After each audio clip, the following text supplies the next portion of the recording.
Happy morning mga idol. Biyernes 13 sa araw na to. Sinasabing malas, kaya kung saan man tayo pupunta at anong mga balakay natin sa araw na to ay gabayan tayo ng Panginoon. Medyo nga mga kalagalag ay tinamaan tayo ng kunting malas kasi yung mga sisiw natin tinamaan ng sakit. Bumagsak yung mga pakpak nila kahapon. Palatandaan lang na bumagsak yung resistensya nila at nagbigay tayo ng gamot para nga sa protection sa kalusugan ng mga alaga nating sisiw.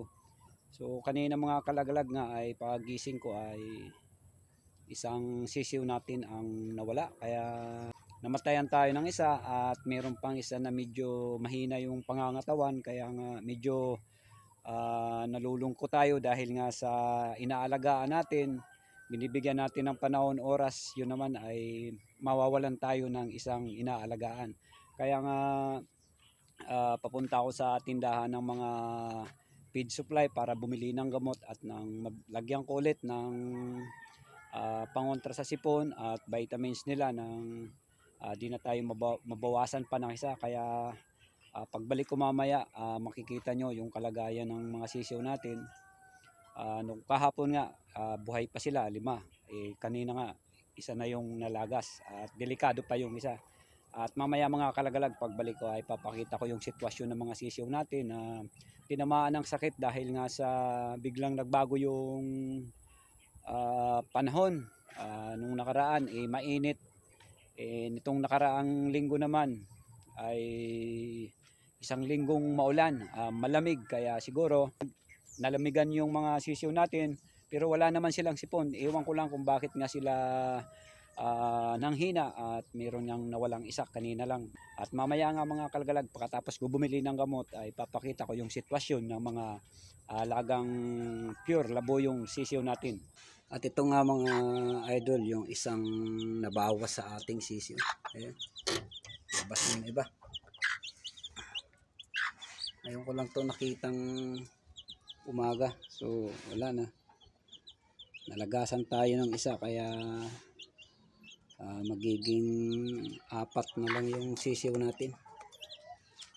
Pasok kayo, pasok dito. Ito, napakulit kasi mga tong 4 na to eh. Pasok. Ayan, yun. Pasok. Yan mga lodi, 4 na lang yung pasisiw natin. Ito nga yung isa. Kawawa naman, hindi siya mapalad, hindi siya sinerte na mapabilang sana sa mga mabubuhay na alaga natin. Ayan, goodbye na kayo sa kapatid nyo, nang mailibing na natin to. Yan mga lodi, ang natitirang 4 na lang sila, kaya iingatan natin at mamaya maglalagay tayo ng gamot na mas makapagbigay ng resistensya sa kanila nang di na sila, wala nang sumunod. Kaya nakakapanghinayang mga kalagalag, nakakapanghinayang talaga na mabawasan tayo ng isang sisiw sa tagal nating pag-aalaga at pag-aasikaso, pero natural na may mawala na labuyo o alaga nating sisiw. Kaya yun nga, biglang nagpalit yung panahon dito sa amin, biglang naging tag-ulan na, dati tag-init.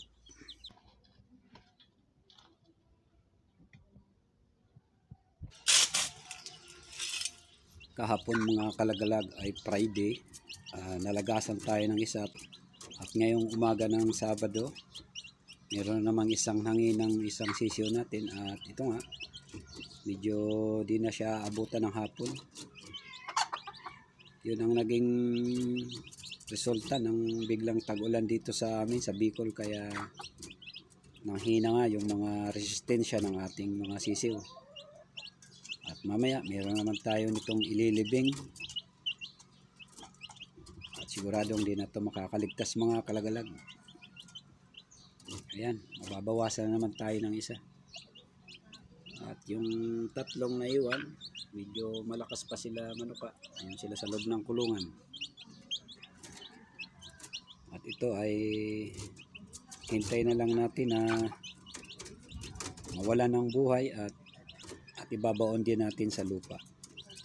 Sa oras na siya ay malagot na ng hininga. Hindi na idol, inabutan ng hapon yung isang sisiw natin at namatay na naman. At ito nga, nasa loob pa siya ng kulungan. Kukunin na natin para ilibing. At kung hindi na mahawaan pa tong natitirang tatlo.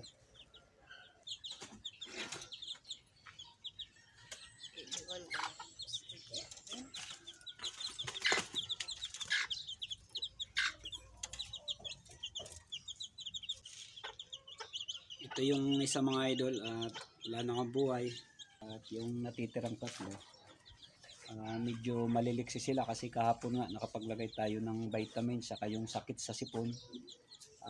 Pinaghalo na natin yun sa tubig. Kaya makita natin, mapansin natin yung tatlo. Ayan. Kasi kahapon bagsak yung mga pakpak nila eh. Ngayon medyo okay na. Kay uminit na 2 araw. Kaya yung mga sisiw natin medyo bumalik yung sigla nila. Maresistensya ulit. Yan, palipad-lipad nga kanina to eh. Yan. Sana tong tatlo na to ay wala nang mabawas sa kanila.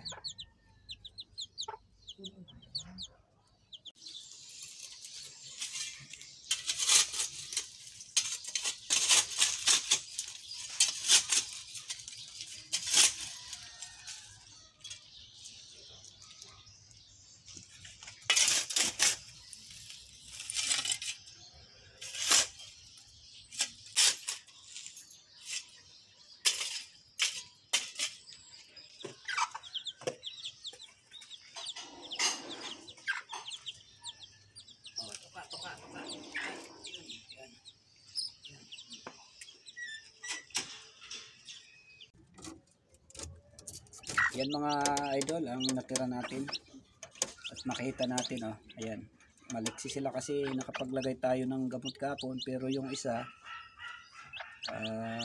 hindi nakasalba. Nung Friday nga isa ang namatay at ngayong Sabado nawalan na naman tayo ng isa. Tatlo na lang mga idol ang natitira sa ating mga sisiw at wala na sanang may mabawas pa sa kanila.